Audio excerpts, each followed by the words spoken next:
Social media पर बैठकर बताया जा रहा है शराब पी लीजिए, ये सुधर जाएगा, ये कर लीजिए। लोगों का ट्रेंड आ गया है रख करके रील बनाने का, खाली समय घर में बैठे हुए और अपने आप को बड़े बड़े प्रकांड विद्वान ज्योतिषाचार्य लिखना शुरू कर देते हैं। शराब पीने से जो शुक्र मजबूत होता है। अरे महाराज, शराब में शनि और राहु का पूर्णतया वास है, कैसे आप शुक्र उसको मजबूत। शनि और राहु को लेकर डर का माहौल कहाँ नहीं है, अष्टम रुद्र हैं शिव के, ठीक है।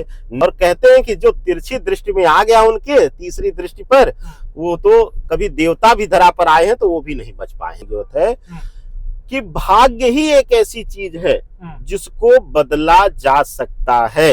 यानी कि वो मरने हैं और वो कैसे मरेंगे वो मैं जानता हूं, लेकिन कलयुग में शनि ही राजा बनाने वाला है। शनि से डरने की जरूरत नहीं है। बस हाँ कि यहाँ पर 29 मार्च की रात से ही शनि और राहु की युति बन जाएगी। युति बहुत ही खतरनाक युति मानी जाती है। कब से कब तक रहेगा? ये शनिदेव के प्रभाव से मुक्ति के लिए जो है वह सबसे उत्तम है। अगर राहु और केतु के विष को यानी भ्रम प्रभाव को कोई एक इकलौता इष्ट या देव शांत कर सकता है या सहन कर सकता है तो उसकी शक्ति भगवान भोलेनाथ। द्रोही शिव द्रोही मम दास, यानी कि शिव का द्रोही हो और मेरा दास हो। क्या हर व्यक्ति की जिंदगी में एक बार साढ़े साती का प्रभाव आता है? और साढ़े साती के प्रभाव और ढैया के प्रभाव में कुछ फर्क है? कि लोग कहते हैं कि शनि के सामने खड़े मत होइए जी, शनि से थोड़ा साइड में खड़े होइए, शनि से सीधे दृष्टि पर मत आइए। क्या शनि के उपाय सभी के लिए समान होते हैं या कुंडली के आधार पर ही तय होते हैं? कि समझे बिना सही गुरु का मार्गदर्शन लिए ऐसे ही जाकर के उपाय नहीं कर देना चाहिए, क्योंकि शनिदेव त्वरित फैसला देते हैं। अगर जरा सा गलत हुआ इधर उधर। राहु को लेकर बड़ी भ्रांतियां कौन कौन सी हैं जो लोगों को लगता है कि जो प्रचलित हैं कि शनि? 1 रुपया नहीं लगना है ऐसे उपाय में जी। नमस्कार, द ओपन पोडियम के कार पॉडकास्ट में हमारे साथ हैं वैदिक ज्योतिष आचार्य राकेश चतुर्वेदी जी। और राकेश चतुर्वेदी जी से हम आज ये समझने की कोशिश करेंगे कि शनि और राहु को लेकर जो डर का माहौल लोगों में है वो वाकई में उतना डर होना चाहिए शनि और राहु को लेकर? क्या शनि और राहु सिर्फ नुकसान पहुंचाते हैं, ये भी समझने की कोशिश करेंगे। और ये भी समझेंगे हम कि जो शनि का गोचर शुरू हो रहा है उससे क्या क्या प्रभाव पढ़ने वाले हैं। तो बहुत बहुत स्वागत है राकेश चतुर्वेदी जी आपका। नमस्कार और बहुत धन्यवाद समय देने के लिए।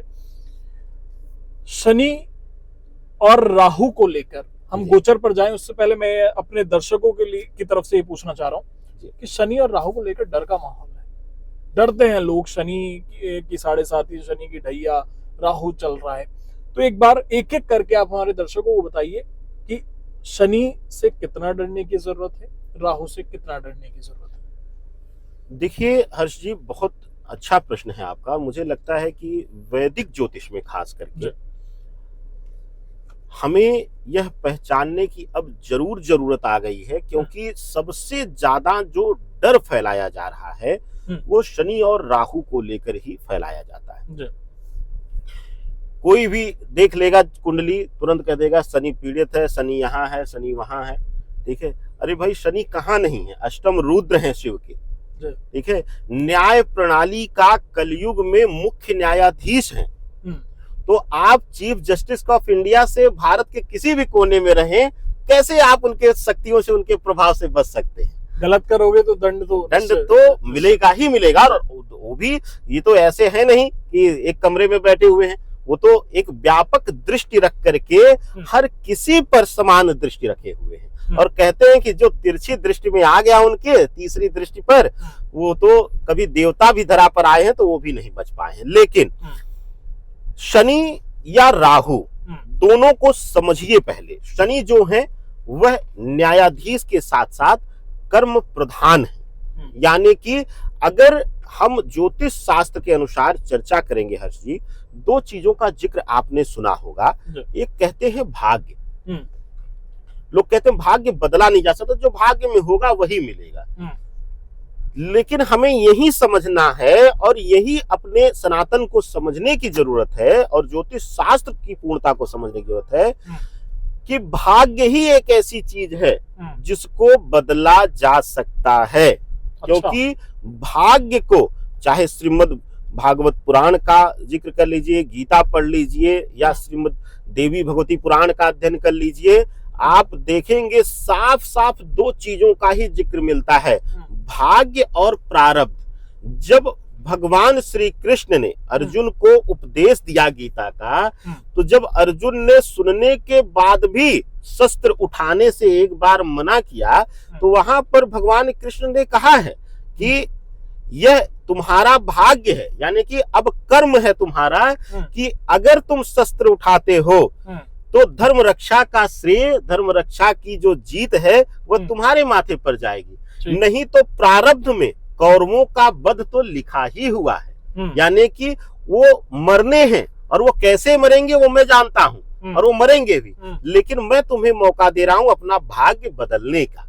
यानी कि अगर तुम शस्त्र उठाते हो तो यह श्रेय तुम्हारे सर पर जाएगा। तो अभिप्राय क्या है, इससे सामान्य भाषा में समझ लीजिए दर्शकों, भाग्य हमारी हाथ है, मुट्ठी है।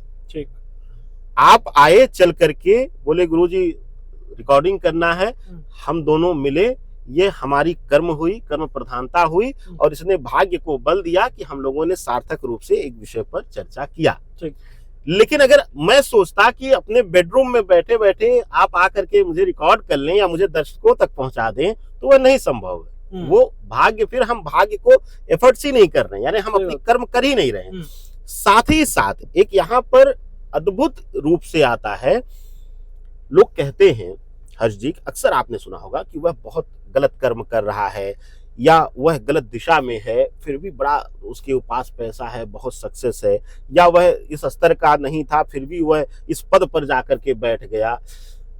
ऐसी अवस्था में प्रारब्ध जो है मुख्य रूप से काम करता है। प्रारब्ध क्या है, वह एक 10वां हिस्सा जो वह माँ भगवती, या जिसको कहले पराशक्ति, जो सबसे बड़ी शक्ति है, जो हमें जन्म देती है, वह लिख करके भेजती है कि आज इस दिन हर्ष जी को, राकेश चतुर्वेदी जी को मिलना है। अब कर्म और भाग्य निर्धारित करेगा कैसे मिलेंगे। अगर कर्म हमारे बुरे रहेंगे तो लड़ते हुए भी मिल सकते हैं, भाग्य में फिर वही लिखा जाएगा कि हमारे भाग्य में लड़ना लिखा था। लेकिन आज हम लोग प्रेम बस चर्चा कर रहे हैं, ये हमारा एफर्ट्स है, हमारा भाग्य है। तो पहली चीज समझ लीजिए, शनि कर्म प्रधान है। ठीक। कर्म अगर आप अच्छा करेंगे तो स्ट्रगल दे सकता है, तनाव दे सकता है, लेकिन कलयुग में शनि ही राजा बनाने वाला है। यानी कि अगर आप राज सुख चाहते हैं, लोग कहते हैं सूर्य अच्छा है तो मिल जाएगी गवर्नमेंट जॉब मिल जाएगी। कितने लोग ऐसे हैं जो लग्न का स्वग्रही सूर्य, उच्च का सूर्य, और भीख मांग रहे हैं, कलर्कियल जॉब तक नहीं मिल पाई, मिली भी तो विवादित हो गई। उसका कारण है कि कलयुग में मंगल, शनि और राहु, यह 3 ग्रह ऐसे हैं सबसे पावरफुल। शनि आपको यश मान सम्मान भी दिलाएगा और अपमानित भी कराएगा। राहु आपको अद्भुत बल देगा, बल का कारक है, आत्मशक्ति का कारक है। राहु कमजोर रहेगा तो अंधेरे में डर जाएंगे, कोई तेज से बोल देगा तो डर जाएंगे। और राहु अगर मजबूत है तो आप किसी के सामने 10 लोग गन लेके भी खड़े हो तब भी कहेंगे कि मैं अपनी राष्ट्र रक्षा के लिए या अपने परिवार रक्षा के लिए मैं तुम्हें गिरा दूंगा। तो ताकत देने वाला जो है राहु है, और शनि जो है वह हमें राज सत्ता, राज सुख, समतुल्य सुख देने का कारक तत्व है। तो शनि से डरने की जरूरत नहीं है। बस हाँ, शनि या राहु की स्थिति कुंडली में कैसी है वह देख करके हमें व्यभिचार या गलत चीजों से दूरी बना लेनी चाहिए। बड़े बड़े लोग हैं, बड़े दुराचारी हैं, 50 मदिरा के उनकी दुकानें चल रही हैं, लेकिन वह स्वयं नहीं ले रहे हैं, स्वयं पान नहीं कर रहे हैं। क्यों? क्योंकि उन्हें पता है कि वही चीज उनको राजा बना रही, वही जब उनके मस्तिष्क पर आ जाएगी तो वह उनको शूद्र भी बना देगी। तो ऐसी अवस्था में बस हमें पहचानना है कि कौन सा ग्रह किस कर्म से पीड़ित हो रहा है, बस वही ध्यान देना है।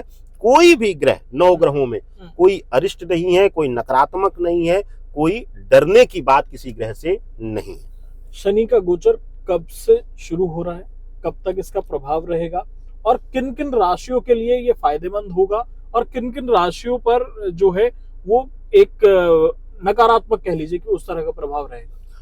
देखिए, शनि जो इस बार गोचर कर रहे हैं वह कुंभ राशि से निकल करके अभी तक। माफी चाहूंगा जी। आपको बीच में रोक रहा हूं। जी पहले हमारे दर्शकों को बताइए कि शनि गोचर क्या है, उसके बाद हम जानेंगे कि क्या प्रभाव है, कहाँ है। चलिए, बहुत अच्छा, बहुत अच्छा हर जी। मैं बिल्कुल मैं समझ गया था और मैं उसी से पूर्णता भी दे रहा था। जी। शनिदेव अभी तक, जैसे कि जन्म कुंडली में 12 घर होते हैं जिनको 12 भाव कहते हैं, अभी तक जो शनिदेव विराजमान थे और 12 ही राशियां होती हैं, तो अभी कुंभ राशि में विराजमान थे। कुंभ राशि शनिदेव की ही प्रधान राशि, यानी उनकी ही पूर्णता की राशि है। तो अभी कह लीजिए कि वह अपने घर में विराजमान थे, तो प्रबल शक्तियां उनके अंदर थी। जब अपने हम घर में होते हैं तो हमारी ऊर्जा बढ़ जाती है, हमारा कॉन्फिडेंस बढ़ जाता है। ऐसे ही ग्रहों के साथ भी होता है, जब अपने वह खुद के नक्षत्र में होते हैं, अपने खुद के घर में होते हैं, राशि में होते हैं, तो वह खूब ताकतवर रहते हैं।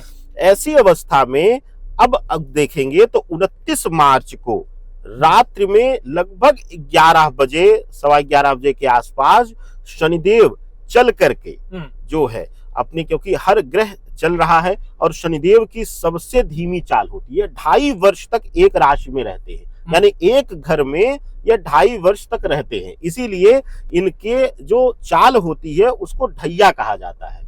और 2.5 वर्ष के जब बढ़ते हैं आगे वर्ष, तो इसी को 7.5 के रूप में, यानी 7.5 वर्ष के रूप के पीड़ा के रूप में माना जाता है। तो इसको लोगों ने भ्रम फैलाया हुआ है कि 7.5 पीड़ा देती है, ढैया पीड़ा देता है। कई बार अगर शुभता के स्थान पे तो वो राजा भी बनाता है। अब इसी तरीके से कुंभ राशि से निकल करके, क्योंकि सीधी चाल में चल रहे हैं, तो कुंभ राशि से निकल करके अगली राशि जो है मीन राशि है, और मीन राशि में यह 2.5 वर्ष विराजमान रहेंगे। हर 2.5 वर्ष तक यह फलित होगा। लेकिन आज जो विषय आपने लिया है, इसको मैं पूर्णता देने के लिए और एक सटीक भविष्यवाणियों के लिए मैं बता दूं कि यहाँ पर 29 मार्च की रात से ही शनि और राहु की युति बन जाएगी। अभी वही आपने प्रश्न पूछा और वही दोनों एक मिलन कर रहे हैं। सोचिए क्या संयोग बन गया। तो यह संयोग जो है वह 18 मई तक बना हुआ रहेगा, और ये बड़ा विकट संयोग है।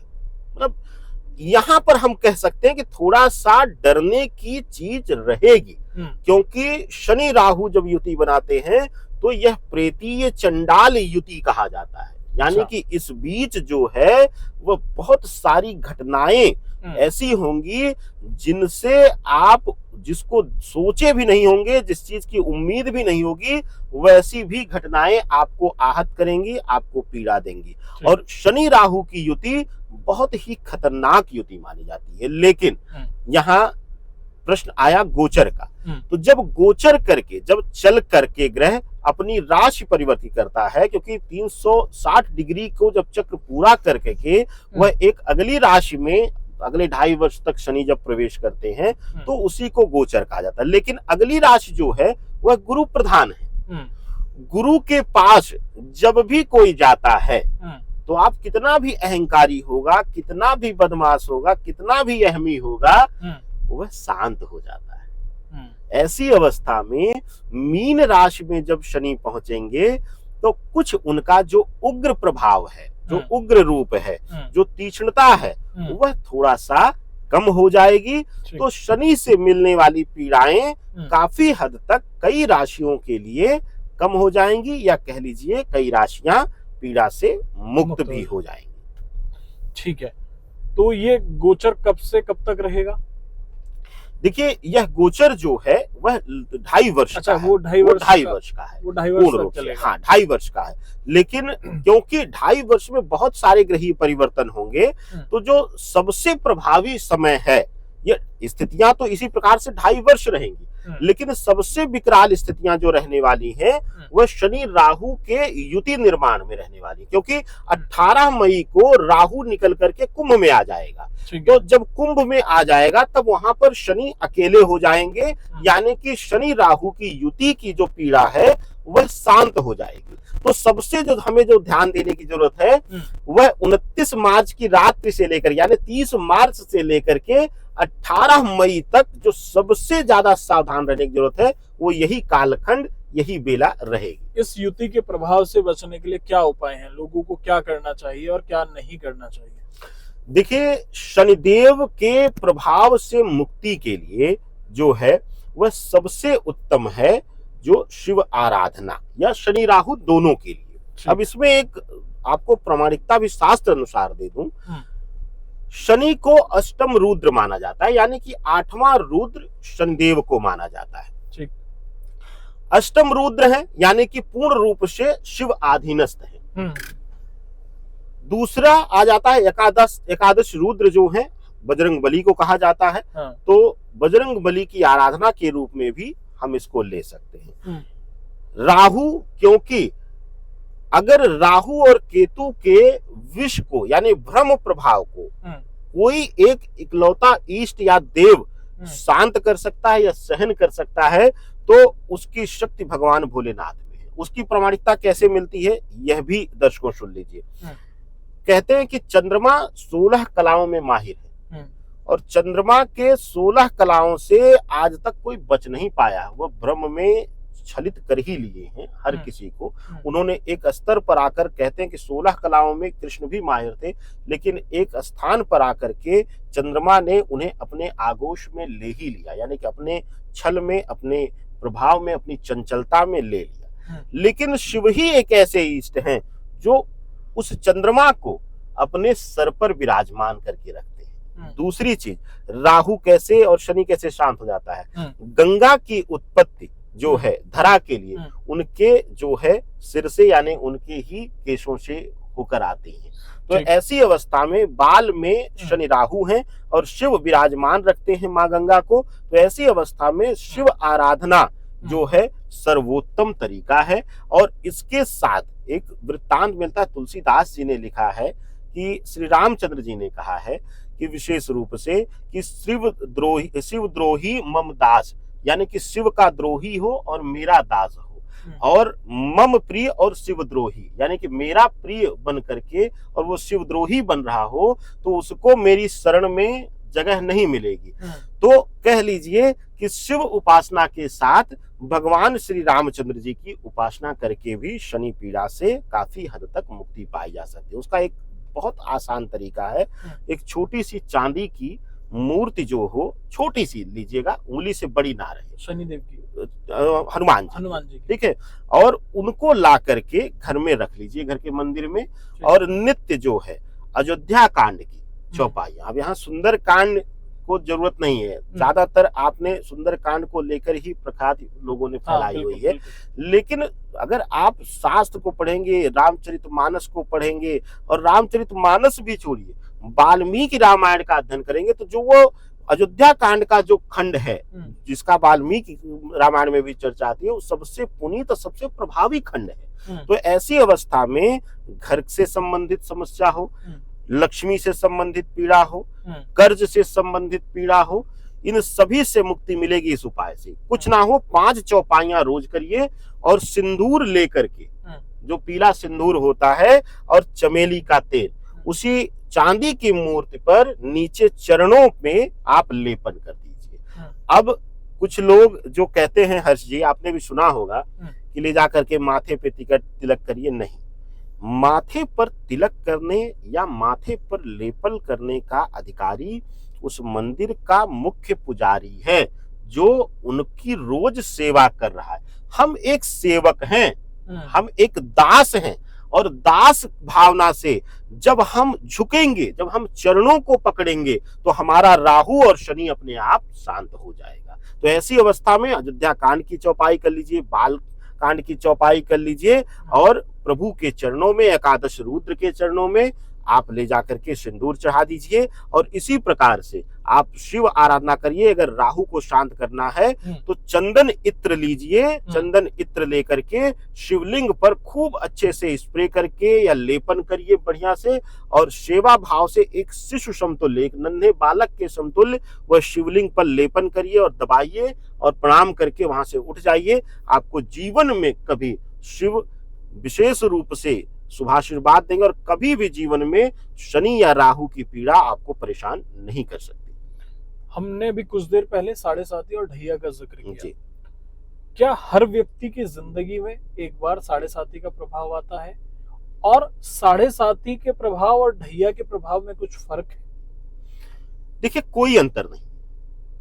अब यहाँ पे अंतर एक आता है कि इसका तुलनात्मक रूप से या गणित रूप से, यानी ज्योतिष में कहते हैं कि जिस राशि में रहेंगे शनिदेव उस राशि में और उसके अगली राशि और पिछली राशि यह 7.5 के प्रभाव में रहेगी। अच्छा, जैसे अभी 2.5 साल के बाद वो अगली राशि में आ रहे हैं, हाँ, तो पिछली राशि पर भी प्रभाव रहेगा। हाँ, और अगली पर अब जैसे मकर राशि जो है वह 7.5 से मुक्त हो जाएगी। ठीक है। और इसके साथ कुंभ राशि यानी कि पिछली राशि मीन राशि से मीन राशि स्वयं जिसमें विराजमान है, और साथ ही साथ विशेष रूप से अगली राशि यानी कि मेष राशि यह 7.5 के प्रभाव में आ जाती है। अच्छा, और अब यहाँ पर एक आता है दृष्टिगत तरीके से, उनकी दृष्टि से देखा जाता है कि ढैया का प्रभाव एक साथ शनिदेव 5 राशियों को ग्रसित करते हैं। 2 राशियां ढैया के प्रभाव में रहेंगी यानी 2.5 वर्ष की पीड़ा उनके पास रहेगी, और 3 राशियां जो हैं वो 7.5 के प्रभाव में रहेंगी। तो इसी प्रकार से इस बार जो है सिंह राशि और धनु राशि जो है वह अब ढैया के प्रभाव में आ जाएगी। सिर्फ 2.5 वर्ष का काल रहेगा यानी कि दृष्टि रहेगी, क्योंकि जैसे ही अगले 2.5 वर्ष में शनि अगले राशि में आएंगे तो दृष्टियां हट जाएंगी वहां से। तो ऐसी अवस्था में अभी जो गोचर होगा उसमें एक राशि ढैया से 7.5 से मुक्त हो जाएगी और 2 राशियां ढैया से मुक्त होंगी, 2 राशियां नई ढैया के प्रभाव में आ जाएंगी, और साथ ही साथ एक नई राशि यानी मेष राशि जो है वह 7.5 के प्रभाव में आगोश में आ जाएगी। शनि देव को लेकर एक ये भी माना जाता है कि जब आदमी मंदिर जाता है, ये एक भ्रांति है जिसे मैं आपसे समझने की कोशिश कर रहा हूँ कि लोग कहते हैं कि शनि के सामने खड़े मत होइए जी, शनि से थोड़ा साइड में खड़े होइए, शनि से सीधे दृष्टि पर मत आइए। क्या ये एक वैसी भ्रांति है या ये माना जाता है कि मंदिर में शनिदेव के सामने नहीं आना चाहिए? वाकई देखिए, शनिदेव का जिस राशि में वह रहते हैं, अब इसको ज्योतिषी तरीके से समझिएगा। शनिदेव जिस राशि में रहते हैं यानी जिस घर में है, जाहिर सी बात है जहां हम बैठे हुए हैं वहां से हट करके हमारी दृष्टि रहती है। ठीक है, इसी प्रकार से शनिदेव है। शनिदेव की 3 मुख्य दृष्टियां हैं, उसमें से सबसे जो खतरनाक दृष्टि है वह तृतीय दृष्टि है। जैसे कि अब शनिदेव मीन राशि में जब गोचर कर जाएंगे तो मीन राशि से तीसरी दृष्टि जो है वह वृषभ राशि पर पड़ जाएगी। अभी तक जो तृतीय दृष्टि थी वह मेष राशि पर थी। यही कारण है कि मेष राशि वालों के जीवन में बहुत सारे उथल पुथल हुए, बहुत सारे स्ट्रगल्स आए, परेशानियां आई। शनिदेव के समक्ष जो है खड़े होकर इसलिए मना किया जाता है, कहते हैं कि शनिदेव की दृष्टि अपने ऊपर नहीं पड़नी चाहिए।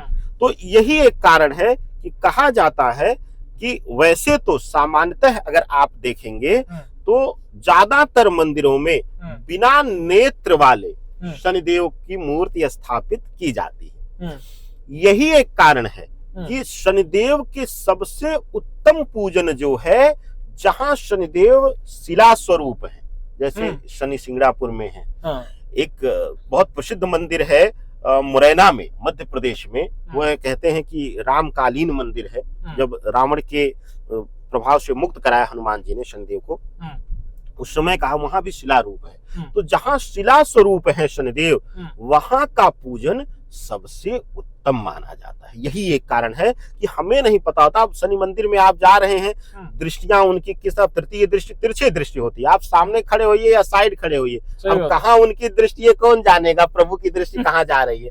तो दंडवत हो जाइए, कहिए कि मैं कुछ नहीं जानता हूँ, दास हूँ आपका। तो जब आप दास बन जाएंगे ना, तो कोई भी कैसा भी हो वो आपको मुक्त कर ही देगा। वो तो स्वयं भगवान के रुद्र अवतार है, तो वह ईश्वरीय ही शक्ति है, वह सिर्फ ग्रह नहीं है, वह एक देव भी हैं। और इसीलिए उनसे हमेशा दंडवत हो जाइए, क्षमा प्रार्थी हो जाइए, तो अपने आप आपको शांति मिल जाएगी। शनि गोचर का प्रभाव करियर पर और व्यवसाय में किस तरह से पड़ेगा इन लोगों के जिनकी राशि में अब ये प्रवेश करने वाले हैं? देखिए, शनिदेव के लिए कहा जाता है कि शनिदेव का जैसे 7.5 का जिक्र हुआ, शनिदेव की 7.5 जैसे मेष राशि पर आरंभ हो जाएगी। मेष राशि, या कह लीजिए इसको सामान्यतः राशि भी ना जोड़ा जाए, इसको सामान्य रूप से समझा जाए कि जिस भी राशि पर तृतीय पाप दृष्टि रहेगी, यानी कि तीसरी पाप दृष्टि रहेगी। अब यहाँ ढैया और साढ़े साती दोनों हट गई चीजें, ठीक है, अब कोई चर्चा नहीं हो रही है, ढैया साढ़े साती तो जो है वो है ही।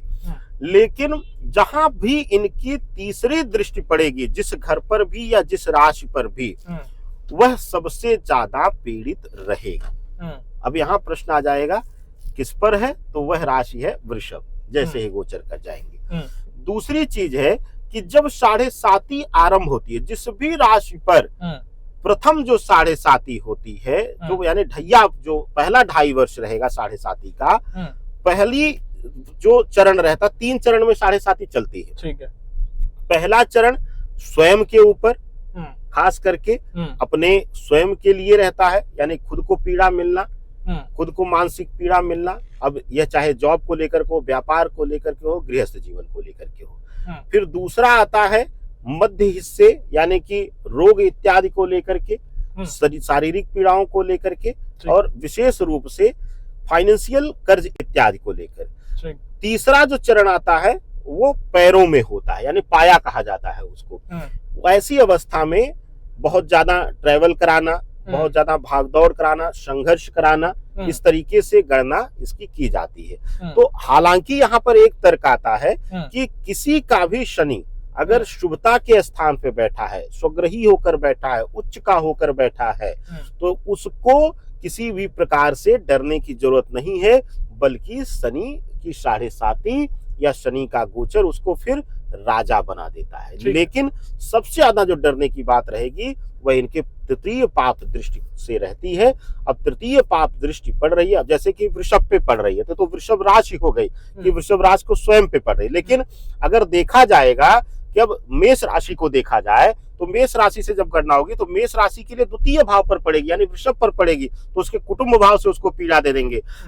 इसी प्रकार से अगर मीन राशि के लिए देखा जाएगा तो उसके तृतीय भाव पर पड़ेगी पाप दृष्टि, तो उसके प्रेम संबंधों में पीड़ा दे देंगे, उसके संबंधों में पीड़ा दे देंगे। तो इसी प्रकार से जिस राशि के जिस भाव पर वह दृष्टि पड़ रही होगी, उससे संबंधित पीड़ाएं उसको मिल जाएगी। क्या शनि के उपाय सभी के लिए समान होते हैं या कुंडली के आधार पर ये तय होते हैं कि किसे क्या उपाय करना है? बहुत ही उत्तम प्रश्न आपने किया है, और यह हमें जानना बहुत जरूरी है। इसको तो मैं हर्ष जी एक बड़े मतलब मजाकिया तौर पे भी मैं इसको समझाने का प्रयास करता हूं, और मैं यहाँ एक चर्चा अभी आपसे करूंगा। हर बुखार एक ही दवा यानी पैरासीटामोल से ही सही नहीं होता है। सही बात, ठीक है। सही बात। हर बुखार के, हर प्रकार के बुखार का, ज्वर का अलग अलग दवाएं हैं, अलग अलग उपचार हैं।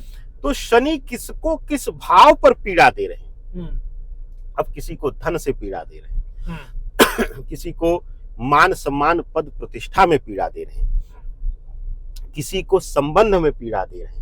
तो जाहिर सी बात है एक ही उपाय, पीड़ा धन की और उपाय संबंध के चल रहे हैं, संबंध के चल रहे हैं, तो मजा नहीं आएगा, फिर वो कहीं ना कहीं अंदर से खोखला करता हुआ जाएगा। तो ऐसे में हमें यह समझना है कि हमें पीड़ा किस चीज से मिल रही है। इसीलिए रुद्राभिषेक का भी या जल अभिषेक का भी विधान बनाया गया है। कई वस्तुओं का चर्चा आता है, जैसे स्वास्थ्य पीड़ा है तो गिलोय के रस से आप अभिषेक करिए, शनि भी शांत होंगे और स्वास्थ्य पीड़ा भी शांत होगी। साथ ही साथ विशेष रूप से शत्रु का प्रभाव है, ज्ञात अज्ञात शत्रु बढ़ रहे हैं, तो तेल से अभिषेक का, सरसों के तेल का, लेकिन बड़ा खतरनाक होता है, तंत्रोक्त होता है, तो बिना किसी गुरु के सलाह के इसको मत करिएगा। इसके साथ ही जैसे संबंध का भाव है तो उसमें हल्दी मिला करके दूध में या मिश्री मिला करके, अब हल्दी का कुछ लोग विरोध कर जाते हैं, लेकिन हल्दी जब भी मिलाया जाए तो माँ पार्वती का सामूहिक स्मरण करके जलाभिषेक किया जाए तो वहां पर शुभता दे देता है। सामान्यतः कोई सिर्फ हल्दी शिव को अर्पित नहीं कर सकता है। तो ऐसी अवस्था में इसी प्रकार से अगर किसी को बहुत ज्यादा पैसे से है दिक्कत, समस्या आ रही है, तो गन्ने के रस या शहद का लेपन शिवलिंग पर करे, या विशेष रूप से अगर शनिदेव की पीड़ा से मान सम्मान पद प्रतिष्ठा पर दिक्कत आ रही है, या पैतृक पीड़ा मिल रही है, पिता से लगातार विवाद मिल रहा है, पैतृक संपत्ति विवादित हो रही है, तो ऐसी अवस्था में विशेष रूप से काले तिल और जौ जो है, और साथ ही साथ उसके जो है काला उड़द जो है शनिदेव के चरणों में अर्पित किया जाए तो वहां पर मुक्ति मिलती है। तो हर पीड़ा का अलग अलग समाधान है और शनिदेव से संबंधित तो उपाय करने में भी आपको बर्ताव करना चाहिए। बिना समझे, बिना सही गुरु का मार्गदर्शन लिए ऐसे ही जाकर के उपाय नहीं कर देना चाहिए, क्योंकि शनिदेव त्वरित फैसला देते हैं। अगर जरा सा गलत हुआ इधर उधर तो आपको त्वरित दंड वहीं पर मिल जाएगा। तो फिर आप जो अर्ध ज्ञान में आपको सजेशन भी दिया होगा उसको भी गाली देंगे और स्वयं को भी कोसेंगे कि शनिदेव मेरे जीवन को बर्बाद ही कर रहे हैं। शनि और राहु को लेकर बड़ी भ्रांतियां कौन कौन सी हैं जो लोगों को लगता है कि जो प्रचलित हैं कि शनि और राहु को लेकर? देखिए, शनिदेव को लेकर के एक बहुत बड़ी भ्रांति है कि लोग अक्सर कहते हैं कि शनिदेव संघर्ष कराते हैं, जिस काबिल हम हैं वह मिलने नहीं। ज्यादातर ज्योतिषियों से आपने यही सुना होगा, ज्यादातर विद्वान जनों से आपने यही सुना होगा, और लोग भी यही अक्सर देखेंगे। आप जितने भी शनिदेव पर पड़े हुए सोशल मीडिया के वीडियोस हैं उन पर देखेंगे कि ज्यादातर लोग यही कहेंगे। कुछ कहेंगे कि नहीं मुझे प्रेम में संघर्ष, कुछ लोग कहेंगे मुझे नौकरी में संघर्ष कराया, कुछ लोग कहेंगे इंटरव्यू दिए हम खूब योग्यता। अरे भाई, अपनी योग्यता आप कैसे ही अपने स्वयं को थोड़ी ना जांच लेंगे, भाई ईश्वर भी तो आपकी योग्यता देख रहा है। सही बात है।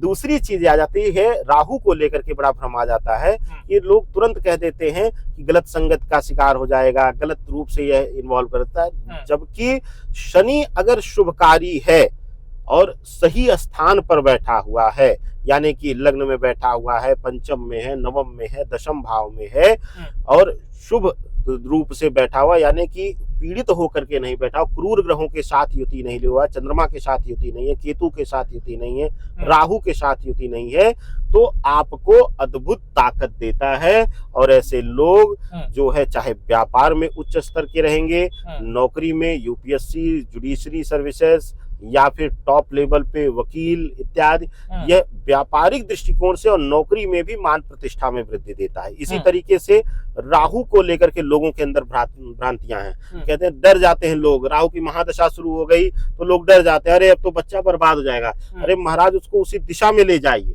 जिस चीज की महादशा है, जिस चीज की ताकत उसके अंदर है, उसको पहचानिए। जैसे राहु की महादशा में जो है आईपीएस सर्विसेज की तरफ रुझान करा दीजिए बच्चे को, सेना की तरफ रुझान करा दीजिए, राजनीति की तरफ रुझान करा दीजिए। अब देखिए कैसे त्वरित रूप से कदमों में सफलता मिल जाएगी। तो जिस ग्रह की जो ताकत है उस दिशा में आप चयन करिए। आप देखिए कि शनि और राहु दोनों ताकत दे देंगे। तो जो ये भ्रांतियां फैलाई जा रही हैं, ये भ्रम फैलाया जा रहा है, इनसे आप मुक्त हो जाएंगे तो सकारात्मकता भी मिलेगी। एक बहुत बड़ी चीज आपको कहता हूं हर्ष जी, आजकल बड़ा सोशल मीडिया पर लोगों का ट्रेंड आ गया है रख करके रील बनाने का। खाली समय घर में बैठे हुए और अपने आप को बड़े बड़े प्रकांड विद्वान ज्योतिषाचार्य लिखना शुरू कर देते हैं। एक दो मैं रील देख रहा था कि शराब पीने से जो शुक्र मजबूत होता है। अरे महाराज, शराब में शनि और राहु का पूर्णतया वास है, कैसे आप शुक्र उसको मजबूत? शुक्र तब मजबूत होगा जब शनि को बल दे करके राज सत्ता पर बैठ जाएंगे। आप देखिए, मैं उदाहरण दिया हूं कि टॉप क्लास व्यापारी या ब्यूरोक्रेट्स या जजेस इत्यादि को आप देख लीजिए, वह शुक्र के प्रभाव में मदिरा लेते हैं। कब लेते हैं? जब शनि उनका बली होता है, राहु उनका बली होता है, तो वो हल्का सा प्रभाव लेते हैं उसको एक ऐश्वर्य का टच देने के लिए, ना कि हम पी करके लौट जाएं और दोस्तों के साथ फिर गाली गलौज करें और इसी में संबंध विच्छेद होता है। जो आपने कहा, ये मैंने अब लगभग 1.5-2 महीने पहले एक पॉडकास्ट किया था, तो मैंने उसमें भी यही सवाल किया था जो आज आपने ये कहा है कि सोशल मीडिया पर बैठकर बताया जा रहा है शराब पी लीजिए ये सुधर जाएगा, ये कर लीजिए ये इस तरह का वो हो जाएगा। मतलब कुछ भी चल रहा है और लोग फॉलो कर रहे हैं। लोगों को ये समझने की जरूरत है कि भाई हर उपाय आपके लिए नहीं है, नहीं उसका नुकसान उठाना पड़ेगा, आपको ये समझना पड़ेगा। मैं चलते चलते आपसे बस ये समझने की कोशिश करूंगा और अपने दर्शकों के लिए मैं जानना चाहता हूं कि शनि को लेकर जो भी है, राहु को लेकर जो भी लोगों में डर है, मतलब जब कुछ आदमी प्रभावित होता है, प्रताड़ित होता है, तो वो तांत्रिकों के, बाबाओं के चक्कर काटता है जी, और फिर उसके साथ होता है लूटपाट का खेल। बिल्कुल बिल्कुल। उन लोगों को आप चलते चलते एक संदेश क्या देना चाहेंगे कि भाई आप अपने घर में भी ये उपाय करके इस तरह से बच सकते हैं, उपाय कर सकते हैं? क्या संदेश इस तरह के लोगों को जो इस चक्कर में पड़ जाता है? हर्ष जी, 1 रुपया नहीं लगना है ऐसे उपाय में जी। और यही एक कारण है कि मैं ज्योतिष में अपनी कंसल्टेंसी के लिए जो फीस है उसमें 1 रुपया कम नहीं करता हूं। उसका कारण कि आप देखेंगे ना कोई रत्न है, ना कोई दिखावटी का माला, सामान्य वेशभूषा में आपके समकक्ष हूं, सामने बैठा हुआ दर्शकों के सामने। अगर शनि और राहु से संबंधित पीड़ा है, पहली चीज करिए, माता पिता को उचित सम्मान देना शुरू कर दीजिए। हालांकि उस पीड़ा में आप विवश हो जाएंगे गलत शब्दों का प्रयोग करने में, अपमानित करने में, लेकिन आपको समझना है और कोई भी जो समस्या है उसका सर्वप्रथम निदान है खुद की आत्मशक्ति को बढ़ाना, अपने आप से तय करना कि मुझे यह नहीं करना है। कैसे कोई कह सकता है कि मैं मदिरा पीने पे विवश हो जाऊंगा? नहीं, आप ठान लीजिए। कैसे आप कह सकते हैं कि पिता को अपमानित करने पे आप मजबूर हो जाएंगे? ठान लीजिए नहीं करना है। अपने आप को हानि पहुंचा लेंगे लेकिन पिता को हानि नहीं पहुंचाएंगे। उसी दिन से आपके लिए राहु शांत होना शुरू हो जाएगा और शनि का नकारात्मक प्रभाव शांत रहेगा। कुछ लोग कहते हैं कि शनि और सूर्य जो है शत्रुगत है, लेकिन वो ग्रहीय संबंध बताया जाता है, वह एक व्यक्तिगत पिता के रूप में बताया जाता है। लेकिन अगर आप जो है माता की सेवा करेंगे, पिता की सेवा करेंगे, तो वहां पर सूर्य बलि होगा, गुरु बलि होगा, और गुरु जैसे ही बलि हुआ आप देखेंगे कि शनि राहु शांत हो जाएगा, अहम शांत हो जाएगा। दूसरी चीज, अगर राहु बहुत ज्यादा पीड़ा दे रहा है, नशे के शिकार हो रहे हैं, गलत संगत के शिकार हो रहे हैं, मन स्थिर नहीं है, मन भ्रमित हो जा रहा है, तो आप तुरंत गौ सेवा करना शुरू कर दीजिए। कहीं गौशाला हो, ठीक है, आज हम शहरी क्षेत्रों में हमें हर घर में गाय नहीं मिलेगी, जब ग्रामीण में नहीं मिल रही है, लोग कुत्ता पालने में विश्वास रख रहे हैं, तो अब विकट समस्याएं शहरी क्षेत्र में है, तो प्रयास करिए रोड पर कहीं हो, वहां कोई गौशाला हो। अब लोग कहते हैं कि एक मुट्ठी चारा लिया, ले जाके खिला दिया, वो सेवा नहीं। सेवा अगर सीखनी है तो सनातन से सीखिए। सेवा का अभिप्राय एक बहुत बड़ा, हालांकि अब तो सनातन मंदिरों से भी समाप्त होता जा रहा है हर्ष भाई। अगर वास्तविक सेवा भाव देखना है तो आज के समय में सिर्फ गुरुद्वारों में मिलता है। सही बात, आप जाइए, बढ़िया, खरबपति होगा लेकर के जूते आपके हाथ में लेकर के रखेगा, बिल्कुल सही बात, बाबूजी कह करके आपको पकड़ाएगा, कपड़ा मारेगा। बिल्कुल सही बात। क्यों करता है वो? इसी राहु शांति। जब हम किसी की चरण वंदना करते हैं, पैरों में, लोग कहते हैं ना, लोग समझा रखे हैं आजकल, हालांकि वर्ण व्यवस्था को जाति व्यवस्था में कन्वर्ट कर दिया गया, थोड़ा सा विषय से विपरीत और अतिरिक्त समय भी आपसे ले रहा हूं, लेकिन लोगों ने भ्रम फैला दिया, शूद्र और ब्राह्मण, क्षत्रिय, वैश्य, ये कोई जातियां नहीं थी। अब जैसे प्रणाम करने की परंपरा है, पैर को प्रणाम किया जाता है, पैरों में शूद्र विराजमान होता है, यानी कि कहते हैं कि जब आप किसी की चरण वंदना करते हैं तो वहां आपका राहु शांत होगा। आप देखिए, अपने परिवार में अंदाज लीजिए, अपने मित्रों में अंदाज लीजिए, जिस बच्चे का मंगल या राहु जो है पीड़ित होगा, अहमी होगा, स्वयं का अहंकार होगा, वैसे घुटने तक आएगा, कर लेगा, कुछ कुछ तो बस ऐसे शर्म के जो हाथ जोड़ लेंगे। पैरों में वही जुट सकता है जिसका अहम राहु शांत हो, और राहु जब शांत होगा तो अपने आप शुभाशीष की वर्षा होगी।